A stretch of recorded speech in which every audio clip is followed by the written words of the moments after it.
Hola, hola a todos, bendiciones. Hoy tenemos un estudio especial, un estudio muy especial sobre el origen de la escritura hebrea. Vamos a ver detalles muy importantes, incluso analizar que la palabra ibrí, de donde lo que traduce popularmente como hebreo, esta palabra ibrí no designa un idioma, no se refiere a un idioma, no se refiere a una lengua, sino que vamos a demostrarlo a nivel gramatical, morfológico, que la palabra ibrí, hebreo, se refiere a una etnia, a una raza. Y lo vamos a demostrar con facilidad. Estamos viendo acá también algunas imágenes, algunas imágenes de la escritura de época megalítica, de signos de escritura de Huelva, en el sur de España. Esto que ustedes ven aquí en pantalla es lo que está en el Museo de Huelva y que los autores que vamos a citar el día de hoy, Ana María Vázquez Ois, doctora por la Universidad Complutense de Madrid, y también al director de Atlantología para National Geographic, Georgios Díaz Montejano, son los que proponen que este tipo de escritura que ustedes ven en pantalla, aquí en pantalla, por ejemplo, ese tipo de signos de escritura de épocas megalíticas encontrados en sepulturas megalíticas en plena edad de piedra, en la época de esos enormes templos megalíticos, unas estructuras increíbles con un sistema astronómico interesantísimo.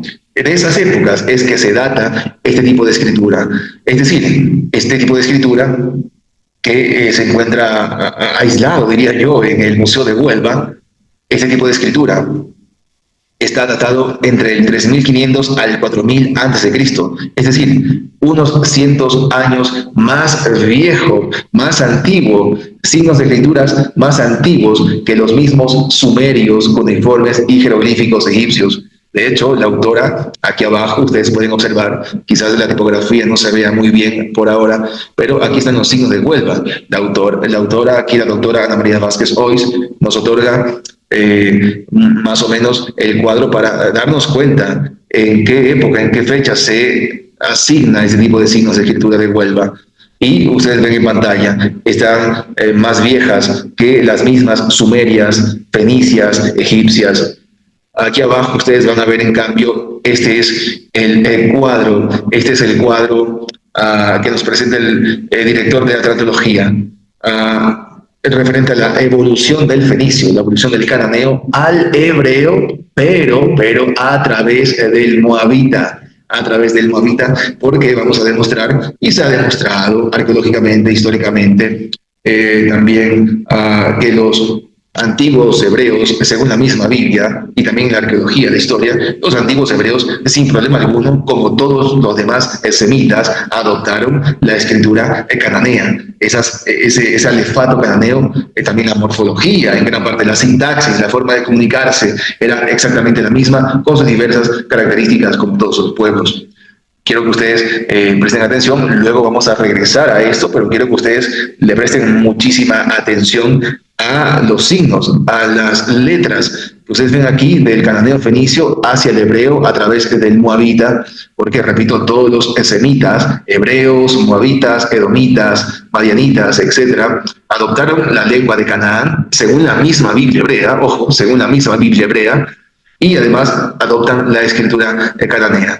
Esto es lo que erróneamente, por error, llaman paleo-hebreo o hebreo antiguo. Vamos a demostrar con claridad que en el Antiguo Testamento hebreo nunca se menciona, nunca se dice que el pueblo de Israel hablaba hebreo. Jamás se dice que el pueblo de Israel hablaba hebreo. No hay ni un solo indicio en el Antiguo Testamento acerca de ese tema. Muchos erróneamente piensan que muchos piensan que porque el patriarca Abraham era hebreo, por eso todos hablaban hebreo. Vamos a demostrar aquí enseguida que la palabra hebreo, ibrí, como lo dije desde un principio, no designa un idioma, no designa una lengua como tal. Para designar una lengua, un idioma, se utilizan otras construcciones gramaticales para referirse a un idioma, a una lengua. Yo creo que ustedes le presten mucha atención aquí a esto que van a ver enseguida en pantalla. Fíjense por favor que Aquí aparece entonces la palabra ibrí, y quiero que ustedes vean entonces aquí en la gramática científica de Paul Young y Takamitsu Muraoka, esta gramática científica de hebreo bíblico que nos menciona acerca de la palabra ibrí. Y quiero que ustedes le presten mucha atención aquí a la palabra ibrí, antes de leer lo que los autores aquí, los lingüistas, nos acaban de proporcionar. Fíjense que aquí aparece la palabra ibrí, la palabra ibrí. Aquí aparece al final una yod. Y, nótese por favor la forma final ibrí, ibrí, ibrí. Esta forma final este hirel yod, o en fenicio, cananeo o moabita, simplemente es la yod, la final yod. Ese simple morfema, esa simple letra, esa simple forma, ya está designando una etnia, una raza, como por ejemplo acá al lado tenemos Kenaní, perdón, se me fue acá la pantalla. Tenemos acá abajo Kenaní, atención, aquí al lado aparece Ibrí, atención a la forma final Ibrí, Ibrí. Aquí aparece en cambio Kenaní. Miren que en Ibrí es hebreo. Kenaní es cananeo. La forma final en Kenaní es lo que designa, esa forma final es lo que designa la etnia, la raza, las gentes como tal. Perdón que se me fue otra vez la pantalla acá. Entonces tenemos acá al lado Sidoní, que es el sidonio, Sidoní. Nótese otra vez al final la I final. Sidón, es la palabra Sidón, pero se le agrega un morfema final I para designar la etnia, la raza, aquel grupo. Así como ocurre con Kenaní, sería Kenan. La palabra en su estado absoluto sería Kenan, pero le agregas la I, el morfema I final, ese morfema I final para designar la etnia, la raza, y queda Kenaní. Lo mismo sucede con Moabí. Aquí arriba aparece Moabí. ¿Dónde acá, no? Moabí. Moabita, la forma final I, Moabí, designa etnia, raza, son sustantivos de categoría de gentilicios. Nótese aquí lo que los lingüistas nos colaboran un poco con la información y dice que el morfema aformante adjetival I, esa forma I final, es decir, ese sufijo, ese morfema final I, y dice que la lengua hebrea forma algunos adjetivos con aformante, o sea, con un sufijo i, en particular los adjetivos ordinales, gentilicios y patronímicos. Ojo, gentilicios. Eso es hebreo, eso es cananeo, eso es sidonio, es un gentilicio, porque son sustantivos que por su forma final i, por el morfema final i, designan la etnia, la raza de esas gentes. No se menciona un idioma, no se refiere a un idioma, no quiere decir aquí morfológicamente hablando, y lo están viendo en pantalla con las pruebas en pantalla. Morfológicamente hablando, estos sustantivos hebreos como Kenaní, Ibrí, Sidoní, imposible, no pueden designar un idioma. No quiere decir que porque sea Kenaní hable cananeo, no quiere decir que porque sea Sidoní, por ser Sidoní, hable sidonio, porque de hecho históricamente en la misma Biblia hebrea los sidonios también son cananeos, pero son de una ciudad, son oriundos, son de una etnia, de una raza, claro, de una descendencia de Canaán, pero tienen una etnia en cuanto a su ciudad, en cuanto a su región. Y no quiere decir que porque se les llame Sidoní, la forma final I, Sidoní,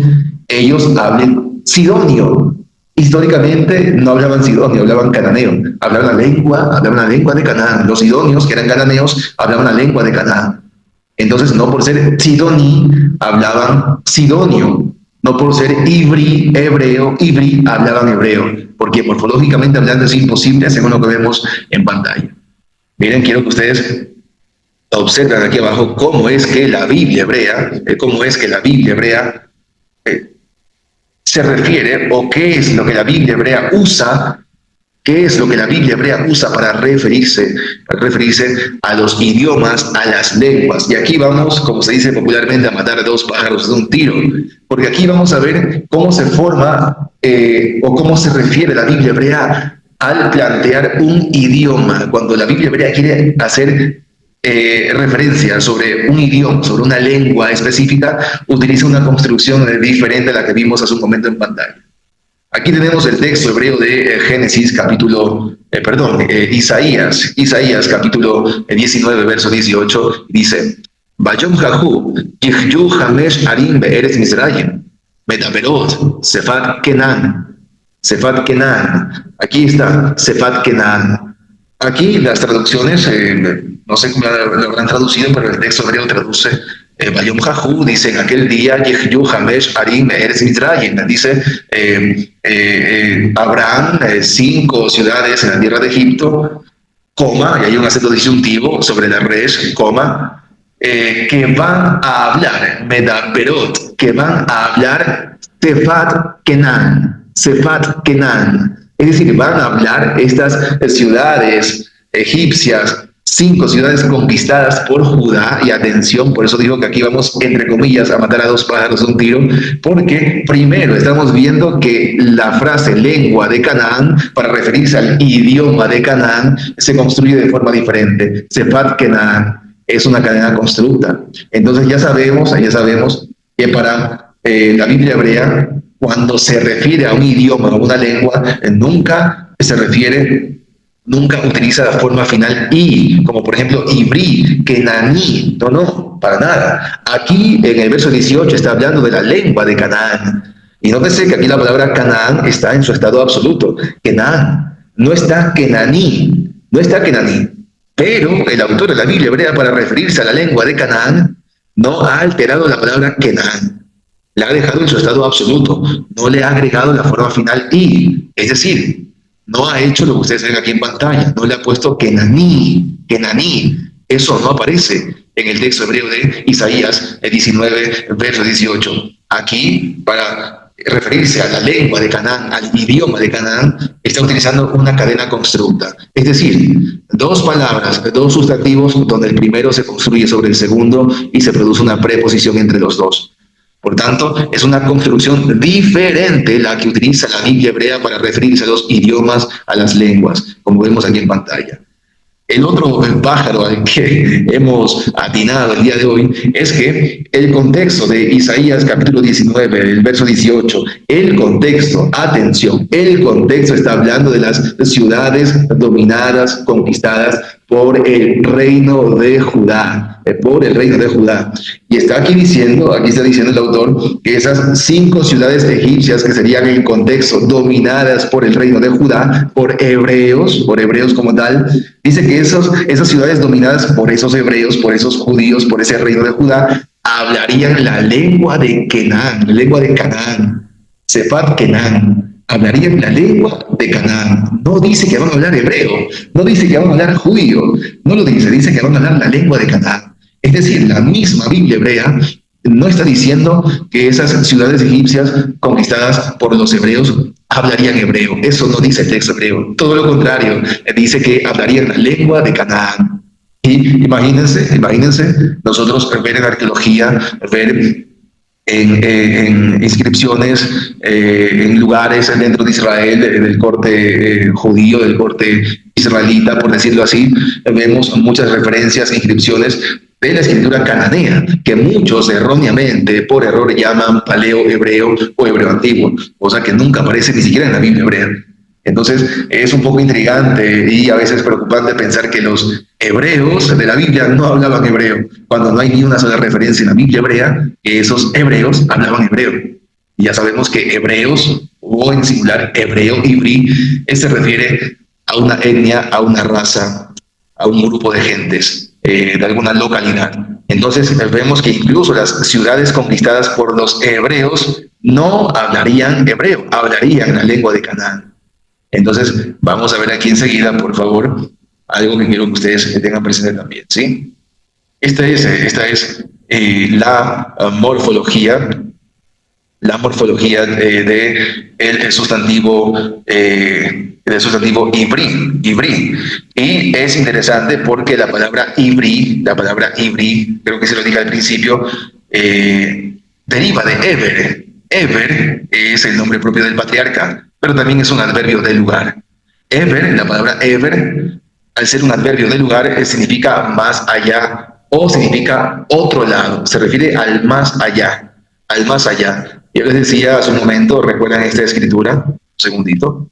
¿Recuerdan la escritura megalítica de los signos de Huelva del año 3500 al 4000 antes de Cristo? Más viejas, más antiguas que las egipcias y las sumerias. Ese signo de escritura que vamos a ver enseguida también que los autores proponen que los antiguos cananeos tomaron ese tipo de escritura. Luego vemos que los hebreos adoptan la escritura cananea, esa escritura cananea, fenicia como tal, y este tipo de escritura, de donde se presume que los fenicios cananeos la adoptaron, es decir, en el sur de España, esa parte del sur de España, esta parte que vuelvo a mostrarles aquí en el mapa, este sur de España, aquí era el más allá del mar, era el abismo del mar profundo, eran las puertas del Hades, eran las puertas del infierno, del inframundo, para la cosmovisión de casi todas estas culturas del Mediterráneo, tanto oriental como occidental. Entonces, en este sur de España, esto era conocido como el más allá del mar, era conocido como el más allá, eran las puertas del Sheol, las puertas del Hades, las puertas donde tú pasabas el estrecho de Gibraltar, este estrecho, estas dos aparentes islas, estas dos, entre comillas, columnas de Hércules, pasabas estas de aquí y podías caer más allá. Adelante, caías al Sheol, caías al inframundo, ibas hacia abajo, ibas al lugar de los muertos, un lugar tenebroso, lleno de monstruos, lleno de guardianes, está Cerbero, está todos estos personajes que estaban en el inframundo.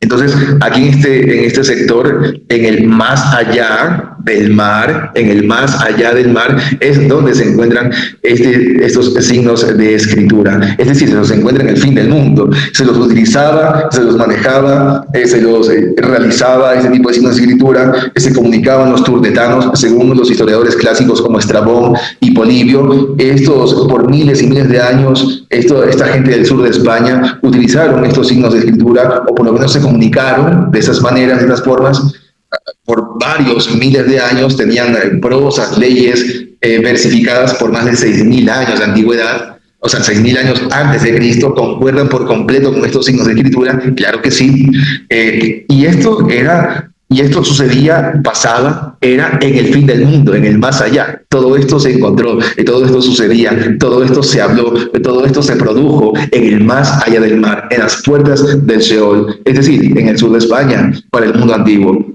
Y es interesante cómo la palabra Eber, vamos a ver aquí enseguida, esta palabra Eber, que ustedes van a ver aquí, Eber, que es el nombre propio del patriarca Eber, en Génesis 10, verso 21, pero que también es un adverbio de lugar, que indica más allá, otro lado, indica un lugar, lógicamente.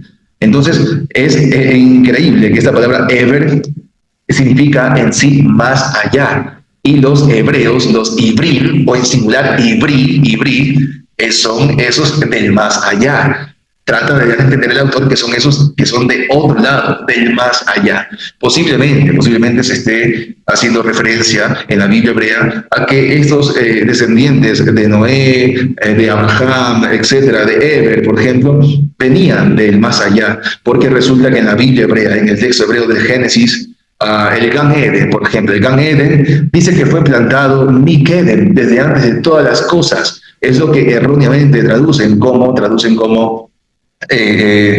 Oriente o el Este. Pero no, el texto hebreo dice Keden. Keden es antes de todas las cosas, y allí fue donde fue plantado el jardín del Edén.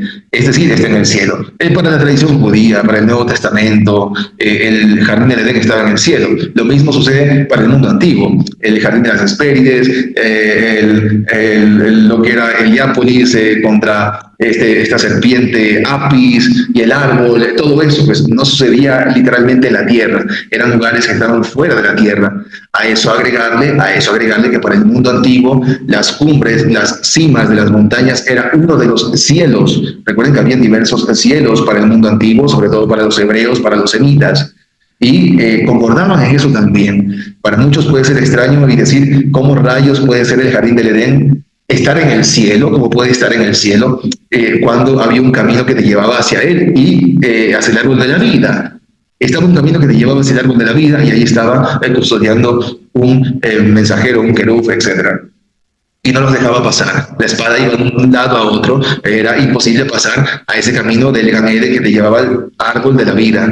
Entonces, habían caminos, en el mundo antiguo habían caminos para ir al Sheol, para ir al Hades. Vemos a Heracles cuando fue a enfrentar a Cerbero, vemos también cuando, por ejemplo, quedó rehén en el Hades, en el inframundo, en el Hades, Pirito, el rey Pirito, y luego también vemos a Teseo, Teseo que pues también atrapa con sus propias manos a uno de estos personajes del inframundo. Entonces habían maneras, cuevas, ríos, como es el río Estigia, el tan famoso río Estigia para el mundo antiguo, para los historiadores clásicos, el río Estigia, que era el río que te llevaba hacia el inframundo. Por tanto, entonces estamos aquí presenciando que en la escritura hebrea antigua, lo que muchos llaman hebreo antiguo por error, esa escritura cananea fenicia, estamos aquí ante la posibilidad de que fue utilizada, fue planteada, se produjo aquí en el sur de España, en el fin del mundo, en el más allá del mar, en las puertas del Sheol.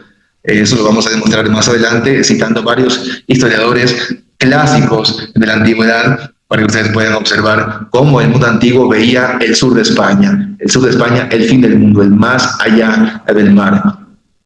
Yo aquí quiero que ustedes observen, por favor, observen aquí, por favor.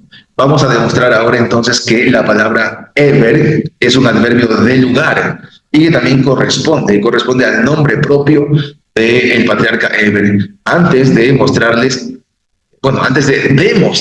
que la palabra Eber significa más allá, y antes de demostrar que el más allá del mar se refería al sur de España, según las mitologías y las cosmovisiones antiguas, antes de todo eso, quiero que ustedes observen aquí, por favor, es lo que les iba a mostrar hace un momento. Aparece la morfología del sustantivo ibri. Aquí aparece el verbo abar, Este verbo abar, en sus conjugaciones más simples, es atravesar, pasar.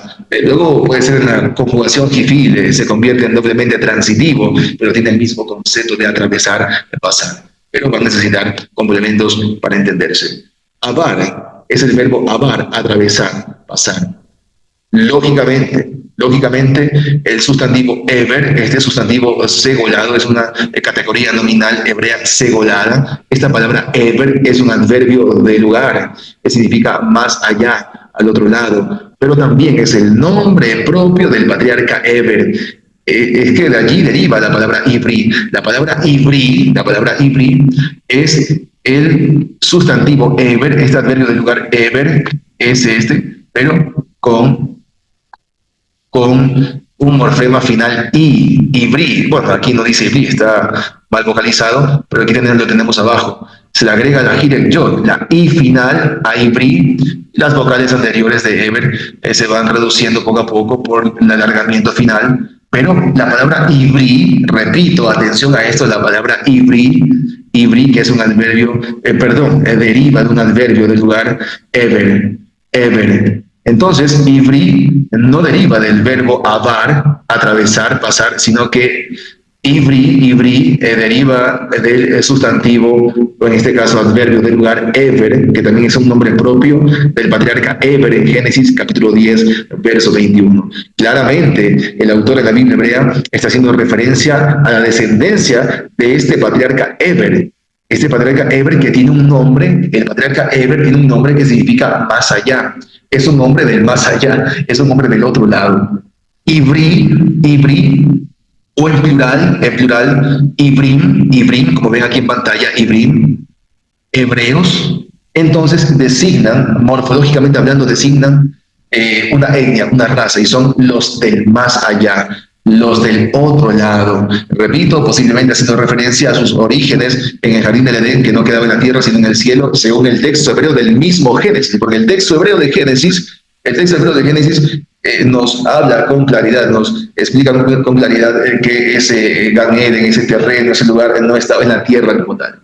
Y en la tradición judía también era así, no estaba en la tierra. El jardín del Edén no estaba en la tierra. Posiblemente el autor en la Biblia hebrea, al llamarles Ibrim o Ibri, los del más allá, los del otro lado, él se refiere a eso, es decir, a esos orígenes, porque ciertamente el hombre en la Biblia hebrea fue creado en la tierra. pero fue formado en el Gan Eden, fue llevado. Entonces, esos luego descienden, caen de ese lugar. Por eso, quizás aquí el autor, al decir Ibrim o Ibri en singular, se refiere a los del más allá, a los que eran de otro lugar. Entonces, eso tenerlo presente, ¿verdad? Porque recordemos que el Gan Eden, el jardín, fue plantado Miquel desde antes de todas las cosas, desde la eternidad. No dice desde el oriente, no dice desde el este, no dice desde el oriente, no, dice Miquel desde antes de todas las cosas, desde la eternidad. Un sustantivo muy interesante. Entonces tenemos aquí la palabra Ibrí, Ibrí, que es un sustantivo que designa la etnia o raza del pueblo, derivado del nombre Eber. Es muy fácil darse cuenta que deriva del nombre propio Eber o del adverbio del lugar Eber. Ibrim, en plural, es el plural de Ibrim, Ibrim, Ibrim. Pero atención, pilas con esto porque vamos a demostrar que incluso en lo que muchos llaman erróneamente hebreo antiguo, incluso en el antiguo hebreo, entre comillas, el antiguo Canaán, entre los antiguos moabitas, la morfología I, es decir, esta forma final I, ¿se acuerdan que nosotros vimos en pantalla en la gramática científica de Pocho Itakamitsu Muraoka? Vimos, por ejemplo, que la forma final I, como Ibrí, como Kenani, como Tzidoní, esa forma I con esa consonante yod final I, es lo que designa la etnia, la raza de esas gentes o de esa parte o de ese pueblo, lo que sea. Esa forma I, ese morfema I final, también aparece en lo que muchos pueden llamar antiguo hebreo, que en realidad es un antiguo cananeo, un cananeo arcaico, que los semitas, que pueden ser moabitas, edomitas, hebraitas, adoptaron. Vamos a ver aquí enseguida en la estela de Meshá. Meshá era un rey de Moab, y que la arqueología dató del siglo 7, 8 más o menos. Esa inscripción, esa inscripción está escrita en grafías fenicias, cananeas, lo que muchos llaman erróneamente hebreo antiguo o paleo hebreo. Entonces vamos a ver que también los edomitas, los moabitas, así como los cananeos de todas partes, utilizaban el mismo alefato, las mismas letras, incluso la misma morfología. Atención, aquí aparece la palabra Dibón. La palabra Dibón es el nombre de una ciudad moabita. La palabra Dibón es el nombre de una ciudad como tal. Ella aparece en Números 32, verso 34. Esta palabra Dibón, que es el nombre de una ciudad, aparece en Números 32, verso 24. Aquí abajo tenemos la inscripción de la estela de Meshá, del rey moabita Meshá. Atención, aquí yo he colocado el color rojo, lo he cerrado y he puesto algunas líneas azules para que ustedes puedan identificar lo que voy a mencionar. Aquí, en esta estela, aparece la forma Jadiboni. Aquí aparece Jadi, con la yo, Diboni, Jadiboni. Esa forma Diboni, aquí en la estela de Meshá, en esta inscripción con escritura cananea fenicia que los moabitas habían adoptado. Aquí en este estela de Meshá se está utilizando exactamente lo mismo que vimos en esa gramática científica y que se usa también en la Biblia hebrea. Es decir, se está utilizando el morfema final I, la yod final I, para Dibón, Diboní. Aquí está diferente, se lee diferente, claro que sí, porque son letras de tipo arcaicas, de tipo fenicias arcaicas. Aquí aparece la consonante G del artículo. Ja o G, aparece aquí la Dalet, muy pequeñita la Dalet, fenicia. Aquí aparece la Yod, haciendo la función vocálica de la Dalet. Ja, Diboni, Diboni. Está diciendo acá, en la estela de Meshá, dice acá, Anoji Meshá. Aparece acá Anoji Meshá. O sea, aquí aparece la Aleph, la Nun y la Kaf final, Anoji, que es el pronombre de la primera persona común singular. Anoji, yo soy Meshá. Anoji Meshá, yo soy Meshá. Aquí aparece la Men, la Shin y la Ayin, que es la forma del ojo, que en muchas culturas antiguas se lo utilizaban bastante en los retratos egipcios, en los ugarímicos, etc. ¿No? Toda esta gente, en las cuevas rupestres de hace miles y miles de años atrás, se utilizaban esos signos idénticos. A la Ayin, a la Shin, a la Men, a la Nun, a la Bet, o sea, es una cosa impresionante, sobre todo en épocas megalíticas, donde se encuentran esos signos de escritura.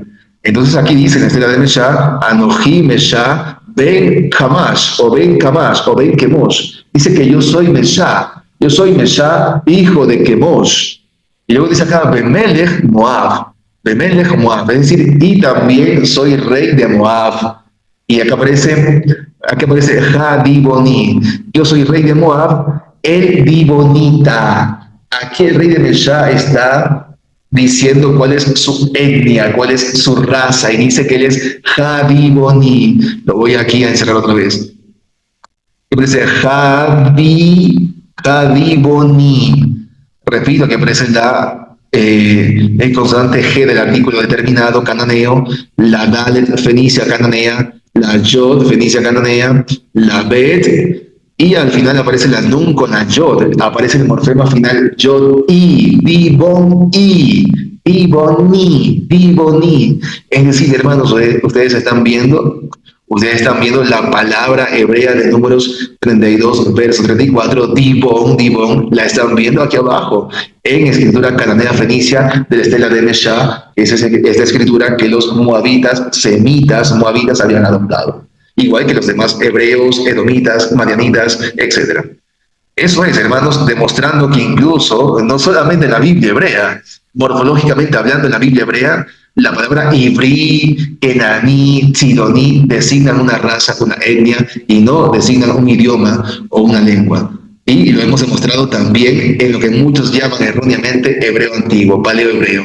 Esta escritura cananea fenicia del rey moabita Mesha.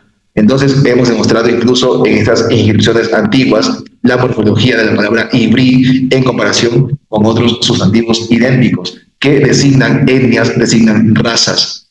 Bueno, aquí yo creo que ustedes también le presten mucha atención a lo que vamos a ver enseguida, porque tenemos aquí el texto hebreo de Deuteronomio, capítulo 30, verso 13. Deuteronomio, capítulo 30, verso 13, es muy importante porque aquí aparece el sustantivo ever, que es el adverbio de lugar. Aquí tiene la función de adverbio de lugar también, por supuesto. Aquí se está refiriendo al más allá del mar. Y dice acá el texto hebreo, Deuteronomio 30, verso 13, dice, Velom ever, dayam hi, demor, mi yabarlan, el ever hayam.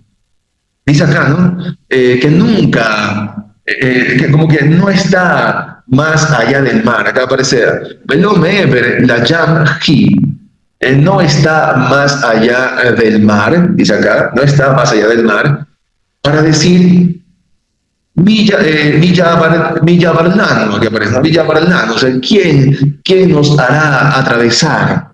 Que aparece, y atención a esto, aquí aparece el verbo abar, ¿se acuerdan del verbo abar que vimos en el PDF anterior? Abar, el autor está a propósito haciendo énfasis a este verbo y estos sustantivos porque están ligados, uno deriva de otro, etc.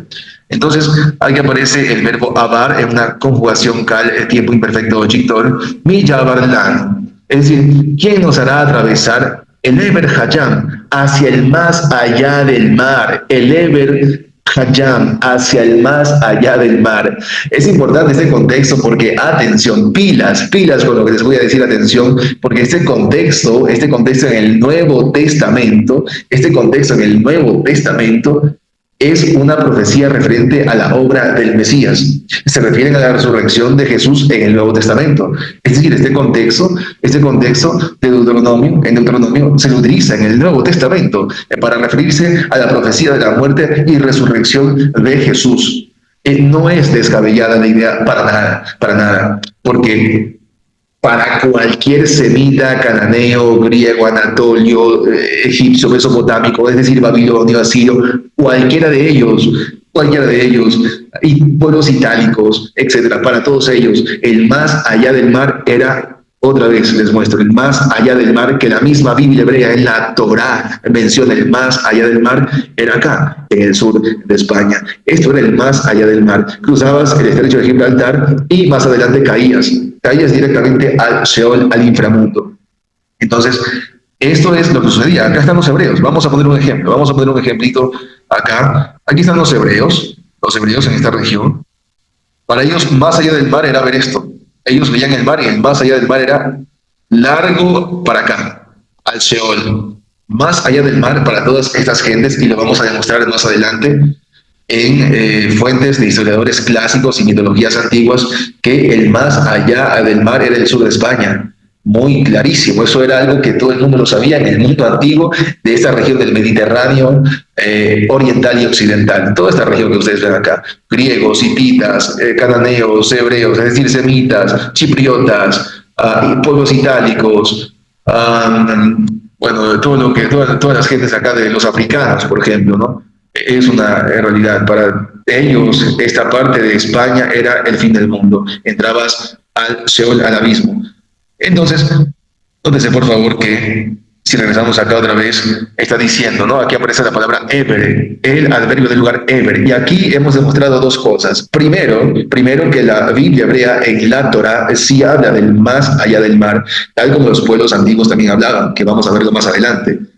Pero también utiliza el adverbio del lugar ever para referirse al más allá del mar, al otro lado del mar, al más allá del mar. Lógicamente no es descabellada la idea y de la profecía de Jesús en el Nuevo Testamento, porque resulta que Él muere y resucita. Y para el mundo antiguo, cualquiera que moría es porque se había ido acá, y lo vuelvo a mostrar otra vez. Cualquiera en el mundo antiguo que moría venía por acá, cruzaba por acá. O sea, el barquero te llevaba hacia ese lugar. Eso es para algunas mitologías, casi para todas, casi para todas. Diría que la hebrea, quizás por ahí alguna otra no, pero en la mitología en general era esa, ¿no? Te llevabas, por eso es que te enterraban con riquezas, con cadenas, con oro, con plata, con vasos de oro, con vasos de plata, para que sea un tipo de ofrenda para cuando te venga a ver el ángel, el barquero, etcétera, y puedas entrar con facilidad al lugar de los muertos, que no te pase tan cara la factura, ¿no? Por eso es que se enterraban de esas maneras, de esas formas, todas estas gentes, griegos, tartesios, por acá estaba el tema del Algar, etcétera, hititas, cananeos, todos ellos, incluso los hebreos también cuando se paganizaron y se fueron tras otros pueblos, también copiaron ese tipo de mitologías, ese tipo de costumbres, ese tipo de rituales. Bueno, vamos a ver acá también que yo quiero también que ustedes no se olviden, por favor, sí, repito, estos son los signos de escritura de época megalítica. Para muchos autores, bueno, no quiero decir muchos, no voy a decir muchos, pero varios autores, he escuchado a varios autores, a varios, ya se lo habla entre como algo quizás más o menos normal, ya no es como hace años que era complejo, pero para varios autores, repito, este signo o estos signos de escritura son los que los cananeos fenicios adoptan. Y para estos autores, como por ejemplo la doctora Ana María Vázquez Ois de la Universidad Complutense de Madrid, pero también para el director de Atlantología para National Geographic, por ejemplo, para esos dos autores, yo he presentado los trabajos de ellos dos aquí en pantalla, es que los antiguos cananeos fenicios por algún motivo vinieron al sur de España antes de lo que oficialmente se había comentado, es decir, antes del 1100, antes del 1200, antes de que los cananeos o fenicios, los tirios, oficialmente, entre comillas, lleguen a las tierras del sur de España, se dice que antes ellos ya habían estado allí, o sus antepasados habían estado en ese momento, y es entonces que adoptan estos signos de escritura que venían desde la época de la edad de piedra, posiblemente desde las cuevas rupestres, desde las épocas megalíticas. ¿Por qué se supone o por qué se deduce eso? Yo he visto muy pocas pruebas para poder afirmar eso, pero son pruebas igualmente. Pocas pruebas, pero pruebas. Entre esas pocas pruebas, o muchas pruebas, puede ser muy fuerte, es, por ejemplo, el tema del yacimiento del Argar en España, por ejemplo, o, por ejemplo, la Bastida, todo lo que es el yacimiento de la Bastida, Murcia, España, con estructuras idénticas, por ejemplo, a las de Tel Dan en Israel.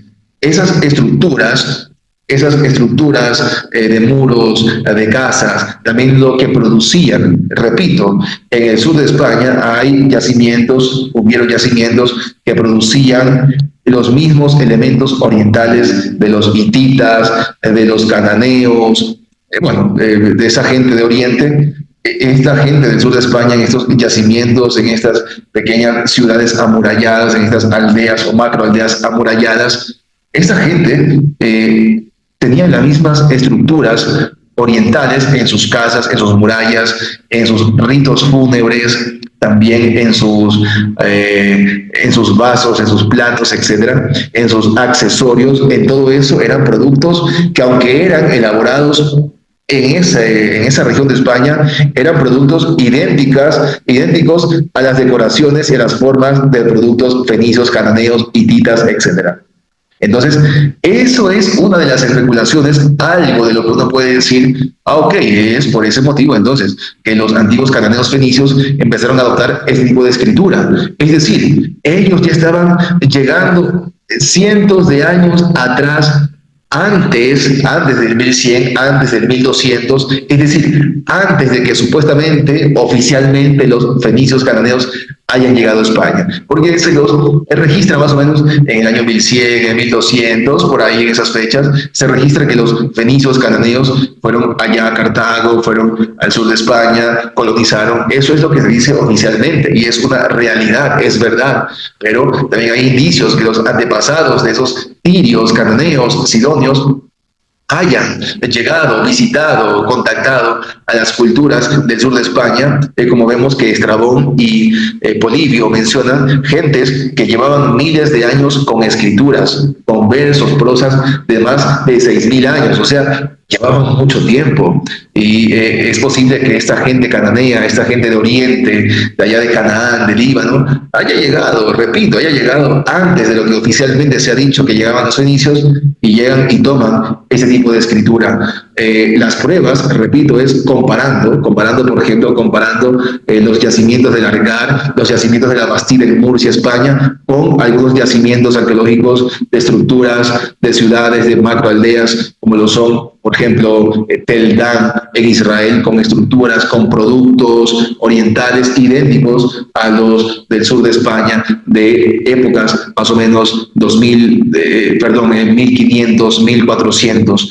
Entonces, estamos viendo que antes de lo que oficialmente se decía que habían llegado los fenicios cananeos a España, antes parece que ya había gente de Oriente, de Canaán, de Sidón, de otras partes de Canaán, de Líbano, gentes que habían llegado al sur de España mucho antes, repito, de lo que oficialmente se había dicho, por las estructuras, por los productos orientales, que estos yacimientos, estas macroaldeas, grandes estructuras en el sur de España, en Murcia, el Argar, por ejemplo, tenían productos de Oriente, productos fenicios, productos cananeos, elaborados por ellos mismos con recursos de la misma región, pero con la decoración, con las formas cananeas fenicias, la infraestructura, las casas, los techos, las murallas, repito, idénticas a los de Oriente. Por eso es que se presume también que los antiguos cananeos habían llegado mucho antes al sur de España de visita, y entonces adoptan ese tipo de escritura, se la llevan a Canaán y la estandarizan, y es donde incluso griegos adoptan la escritura cananea, fenicia, también semitas, entre ellos los hebreos, que ya después, cuando van a Babilonia, Siria,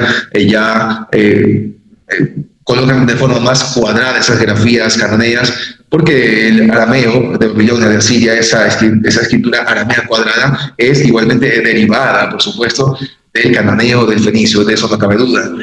Es lo que se propone o lo que se presume, es decir, antiguos cananeos fenicios que llegaron al sur de España antes de lo que oficialmente se había dicho que habían llegado los fenicios, y entonces adoptan ese tipo de escrituras. Repito, las pruebas eran por las comparaciones de los yacimientos, de las estructuras, de los productos orientales en España de origen cananeo. Es decir, la idea, la imaginación, la decoración era cananea, pero con recursos locales, por supuesto. Ahora, es también precisar que, por ejemplo, una de las pruebas también que tenemos para decir que los antiguos cananeos habían llegado antes o se conocieron antes con esa gente del sur de España, otra de las pruebas, aparte de las que ya dimos, comparando los productos orientales, las estructuras, los yacimientos, aparte de esas pruebas, otra de las pruebas es la religión, los mitos. Esos mitos, por ejemplo, tenemos los mitos de Baal, Jadab, o Zeus, Casius, por ejemplo, el famoso Zeus, Poseidón, o el dios Yam, equivalente al dios Yam, con figuras de animales representadas en las cuevas rupestres. Es que las cuevas rupestres tienen una cantidad de seres mitológicos que después se hacen tan populares entre los antiguos atlantes, por ejemplo, la famosa Atlántida de Platón, con esos animales, las riquezas que tenían, etcétera. Son animales, figuras antropomórficas, figuras híbridas, animales de tipo híbridos en las cuevas de Altamira, en la galería de cola de caballo, etcétera, con mapas náuticos, es decir, con religiones, con deidades, con figuras de dioses o diosas cananeos, griegos como tal. Por ejemplo, está lo que habíamos mencionado, por ejemplo, en el caso de el dios Dagón o el dios El, que es el padre del dios, de los dioses cananeos, en el panteón cananeo de Ugarit, en esa región del Líbano, por ejemplo, estaba el tan famoso dios el dios El, Dagón, también conocido como Dagón en la literatura ugarítica. ¿Y qué pasa? Que vemos, por ejemplo, en la cueva de Altamira, vemos, por ejemplo, en la galería de cola de caballo, vemos a una divinidad con un tridente rodeado por formas de olas del mar y signos logos fonográficos que corresponden al nombre de Dagán o Dagón, basándonos en las voces antiguas boreanas, en las épocas de la cultura auriñaciense, por ejemplo. Basándonos en esas voces antiguas boreanas, es que se pudo registrar el nombre de Dagón o Dagán allí, en esa figura de ese ser divino con tridente que posiblemente los primeros humanos o los neandertales habían dibujado, habían realizado en las paredes dentro de esas cuevas de arte rupestre. Entonces vemos que el dios Dagón, el dios Dagán, el padre de los dioses cananeos, el dios El, aparece incluso en cuevas rupestres hace ya casi 40.000 años atrás. 40.000 años atrás. Me llama mucho la atención cómo en la literatura ugarítica, al dios El, al dios Dagón, que es el padre de Baal Hadad, a este dios se le llama Ab-Olam. Ab-Olam, el padre del Olam. Esa palabra Olam, que se refiere a las eras, a los ciclos, ¿no? Es padre de las eras, de las eras. Es alguien que vive mucho tiempo. Y me llama mucho la atención cómo en las cuevas rupestres ya se estaba dibujando, al parecer, al dios Dagón con un tridente, con olas alrededor y con signos logofonográficos que, basándonos en las voces boreanas antiguas, podemos llegar al punto de descifrar esos signos como Dagón o Dagán. Eso es lo que también las investigadoras científicas, por ejemplo, Genevieve Bott-Singer y Evelyn Nowell de la Universidad de Victoria de Canadá, en la Columbia Británica, por ejemplo, estas investigadoras, cómo registraron 26 signos de arte rupestre repetidas en todas las cuevas, o en casi todas las cuevas rupestres de arte rupestre en casi todo el mundo, en casi todos los continentes. Son signos logofonográficos que aparecen, de hecho, repito, en la misma cueva de Altamira, en la cola de caballo, donde aparece el aparente dios Dagón, el dios El. Esos signos que tiene allí alrededor el dios Dagón, el dios El, en esa cueva rupestre, son los mismos signos que estas científicas canadienses de la Universidad de Victoria han registrado y han dicho que se repiten 26 de esos signos en todas esas cuevas. Es decir, ya están representando un sistema de comunicación, unos signos de comunicación para decir algo, para representar una idea de algo, y es lo que se hace en esa cueva rupestre. Esos son los datos, los detalles, son lo que se puede mencionar. Por ejemplo, tenemos en la cueva de Altamira también, en el lugar de los bisontes, al gran bisonte macho con un rostro humano, y varios artistas dibujaron este rostro de una forma correcta, como lo habían visto allí en la cueva rupestre. Este bisonte macho con cara de rostro, que es el bisonte macho, posiblemente esté representando al dios Zeus o algún dios de la mitología griega o cananea en la antigüedad, y que luego vemos representados así tal cual, como toros, como bisontes. Por ejemplo, el dios El. Podemos nosotros especular que ese dios Dagón o el dios El, que aparece en la misma cueva de Altamira, en la cola de caballo, al final de la cueva, podemos especular que se trata del mismo ser divino representado en forma de bisonte con rostro humano. No nos podemos olvidar que el padre de los dioses cananeos, Dagón, El, es conocido también como el toro El en la literatura ugarítica, es el toro El.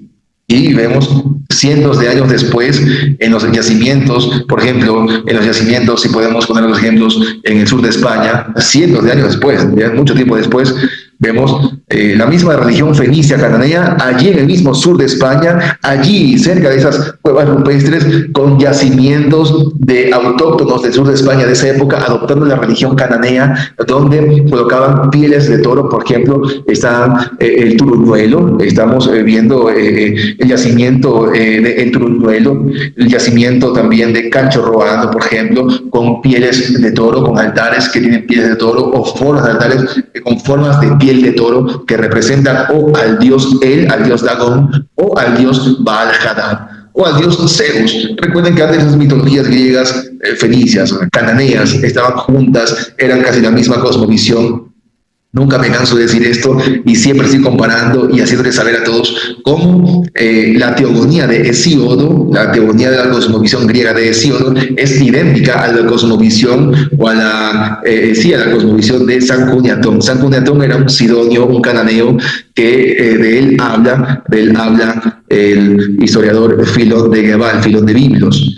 Habla acerca de San Juniatón y nos relata un poco de la cosmovisión cananea que San Juniatón propone, y es idéntica a la griega arcaica, es idéntica a esas formas, mitos, esas representaciones que se ven en las cuevas rupestres. Entonces, esas comparaciones de mitos, de religiones, de ver cómo los cananeos pareciera que alguna vez influenciaron muchos años antes de lo que oficialmente se dijeron que ellos fueron ahí a España, muchos años antes tenemos ciertas pruebas para decir que esos cananeos fenicios habían migrado tiempo atrás y que luego, por alguna razón, algún motivo, regresaron quizás, algunos autores dicen que es por los esteparios, por las gentes de las montañas que fueron a invadir, y estos se regresan a Canaán, regresan al Líbano para estar en paz, y entonces estandarizan ese tipo de escritura.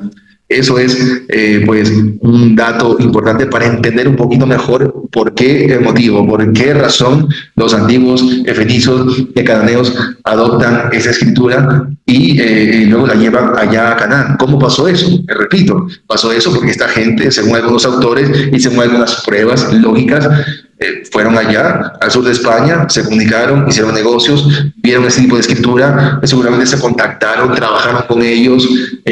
Lo digo, repito, por las estructuras arqueológicas por ejemplo, comparando la Bastida de Murcia, del Dan de Israel, los elementos orientalizantes, los platos, los vasos y todo eso, idéntico a lo que los cananeos en Oriente hacían, realizaban, lo tenían cientos de años atrás, antes de que siquiera oficialmente los fenicios cananeos lleguen al sur de España.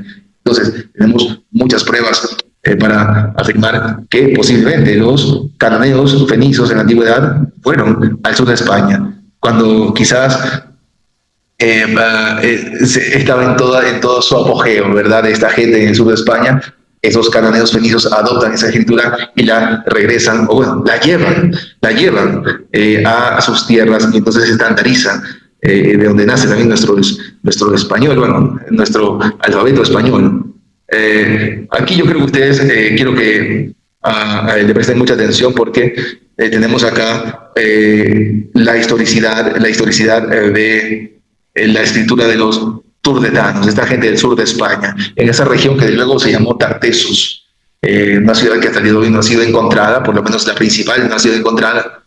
Aquí tenemos entonces, como dice Estrabón y Polibio, dice que habla de los turdetanos, habla de que los turdulos son vecinos de los turdetanos por la parte norte, pero actualmente no parece haber entre ellos ninguna separación.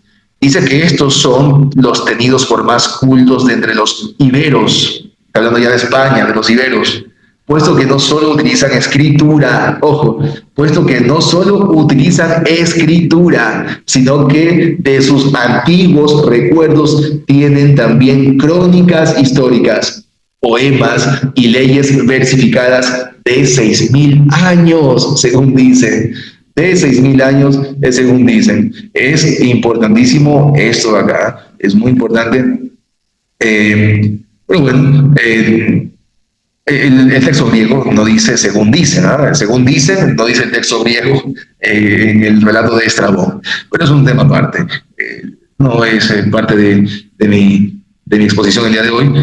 Vemos que en España, en el sur de España, había gentes que tenían escrituras de más de 6.000 años de antigüedad, o sea, 6.000 años antes de Cristo. Concuerda por completo concuerda con esto que ustedes ven en pantalla, concuerda con la datación histórica de las escrituras o signos de Huelva megalíticos. Tenemos esto acá, ¿no? Bueno, yo no creo que deba aportar más al tema acerca de la palabra Eber, acerca de la antigüedad de este tipo de escritura, de la comparación de los cananeos fenicios y cómo ellos adoptaron en algún momento adoptaron ese tipo de escritura, no lo sabemos, pero los cananeos, los fenicios, tienen o tuvieron una escritura como la ven aquí abajo. Ellos tuvieron aquí una escritura, esto que ven aquí abajo, la tuvieron para el 1500, 1400, 1300, por allí. Una escritura que es muy joven, esta escritura cananea. Todo esto es escritura cananea que diversos pueblos, personajes de otros pueblos adoptaron en la región semita. Entonces todo esto es cananeo, menos la primera fila que es cuadrado, arameo cuadrado, es judaico. Pero el resto es cananeo, todo esto es cananeo, repito, cananeo de Samaria, cananeo de Silo, cananeo de la estela de Meshá, de Moab, del cananeo del calendario de Geser, por ejemplo. Son grafías cananeas, y repito, al compararlas aquí abajo con estas, aquí arriba con estas escrituras megalíticas de Huelva, bueno, son idénticas, tienen un gran parecido. Aquí al lado también yo he puesto, al lado del calendario, al lado de las escrituras fenicias cananeas, al lado he puesto también la gran escritura de la cueva de Sitovo, en Macedonia, el 4500 antes de Cristo, o sea, 4500 antes de Cristo, ¿verdad? A la par, bueno, un poquito más viejos, diría yo, que los signos de Huelva, pero esto es en Macedonia. Nótese los signos de una u otra forma parecidos. Aquí, por ejemplo, vemos una especie de G, será un artículo determinado, no lo sabemos. Esto, tengo entendido, no ha sido descifrado, por ejemplo. Tenemos aquí una especie de Shin, por ejemplo, una especie de Shin. Aquí vemos algún tipo de Resh o de Kof. Tenemos este tipo de formas que nos permiten andar. Acá, por ejemplo, aparece una especie de Lamet, una especie de Nun, según el alefato cananeo. Son grafías parecidas. Es que este tipo de signos de comunicación ya estaban en las épocas megalíticas rondando por muchas partes del mundo. Acá vemos también el sistema de escritura chipriota. Aquí vemos a un lado los chipriotas. Estamos hablando del siglo XII a.C., más o menos 1200, 1300 a.C. Tenemos acá también el chipro minoico, que es silábico. Está datado para los siglos XV, siglos XVII a.C. O sea, estamos hablando más o menos 1500, 1700 a.C. Por acá aparece el pictográfico cretense, el de Creta, ¿no? Datado también por allá en 1750, más o menos en el año 2000 al 1750 a.C. Siguen siendo relativamente más jóvenes, son signos de comunicación, de escritura más jóvenes que los signos megalíticos de Huelva en España, que es, repito, de donde posiblemente los cananeos heredan ese tipo de escritura y la llevan al Líbano, la llevan a la región de Canaán y allá se estandariza. Entonces, estos signos de escritura, signos de comunicación, son más jóvenes que los signos de escritura de Huelva, esos signos lineales cuadrados de Huelva, signos megalíticos de hace más de 3.500 años en el sur de España. Aquí tenemos entonces el pictográfico protoelamita. Este es el protoelamita. el protoelamita, ya que es el protosinaítico. Se especula sobre el protosinaítico si fue el origen de lo que alguna vez los cananeos hebreos llevaron a cabo como escritura. Se especula, ojo, se especula, pero es una de las hipótesis. De hecho, en la obra del director de la tratología para National Geographic, Giorgio Díaz Montejano, es donde él también coloca esto de los signos protosinaíticos, los coloca como una hipótesis, la hipótesis egipcia, porque es una hipótesis, no es una afirmación decir que los signos protosinaíticos allá cerca de las regiones conquistadas, las regiones cananeas conquistadas por Canaán, decir que ellos heredaron el sistema de escritura alfabético por el protosinaítico no es correcto, porque es todavía una hipótesis, es una hipótesis todavía. Es más, creo que tenemos mayores pruebas para decir entonces que los cananeos fenicios en realidad trajeron esa escritura desde allá, desde el sur de España, desde el fin del mundo, desde el más allá del mar. Aquí tenemos entonces una escritura moabita. Esta es escritura moabita, de la estela de Meshá, es escritura moabita, es decir, escritura cananea fenicia que los moabitas, estos semitas moabitas adoptaron. Entonces, bueno, ya saben aquí abajo, nunca se olviden, los cananeos, fenicios, hebreos, semitas en general, hititas, griegos, veían el sur de España, veían el mar, veían el más allá del mar, veían el sur de España. Es aquí entonces donde en el más allá, en el otro lado, en el más allá es donde se encuentran estos signos de escritura que vamos a ver otra vez a continuación. Estos signos de escritura megalíticas de Huelva, aquí, que nos ven en pantalla. Entonces, simplemente tener eso presente, hermanos. Vamos ahora a analizar todo el tema de los historiadores clásicos. Esos historiadores que mencionan que el sur de España, las costas de España, son las puertas del Sheol, que hay caminos que te llevan a ese lugar, hay cuevas, están los monstruos cerca del Sheol, cerca del sur de España, están estas grandes civilizaciones, estos grandes gigantes como el gigante Gerión, el río Estigia, y todo eso vamos a verlo enseguida para demostrar con facilidad que el sur de España era el más allá del mar, para demostrar que el sur de España era las puertas del Sheol, y es de donde aparecen estos signos de escritura de Huelva, estos signos de escritura que los cananeos posiblemente adoptan, luego los hebreos heredan, y casualmente los hebreos que tienen un nombre ibrí, un nombre étnico ibrí, que se refiere al más allá, al otro lado, adoptando una escritura cananea que posiblemente viene del más allá, del sur de España. Es una de las casualidades más ocurridas. Aquí entonces simplemente dejar muy claro que el sustantivo ibrí, o en plural ibrí, se refiere en realidad a una etnia, a una raza, a gentes, igual que kenaní, igual que tzidoní, igual que moabí. Son palabras que designan razas, etnias, pero nunca, jamás un idioma. Por tanto, tenemos que la palabra ibrí, o en plural ibrí, que se refiere a los hebreos, se refiere a gente del más allá, gente del otro lado. Y vemos también que estos antiguos hebreos, según el mismo libro de Isaías, en la misma Biblia hebrea, vemos que no hablaban hebreo. En el libro de Crónicas, cuando ya ellos se separan del reino del norte, del reino de Israel, vemos que se hacen más nacionalistas y a su lengua, a su dialecto, a su forma la llaman Yehudit. Les dice al capitán de Sanaquerib, al asirio, le dicen: no nos hables más en Yehudit, no nos hables en Yehudit, en judío, háblanos en aramí. Pero bueno, esa palabra Yehudit ya es un vocablo más ajustado a esa gente, a ese reino del sur. Pero vemos que antes de que ellos se separen, no existía ningún tipo de lengua específica para los hebreos. Simplemente en Isaías y en el contexto vemos que esta gente se asimiló a los cananeos en cuanto a la escritura, en cuanto a la lengua. Eso es entonces para tener presente que la palabra ibrí o ibrí son los del más allá. Son esos hebreos, claro que sí, pero son del más allá, son de otro lado, del más allá. Bendiciones, amigos, hermanos. Los esperamos en la segunda entrega de este estudio sobre el origen de la escritura hebrea. Bendiciones a todos.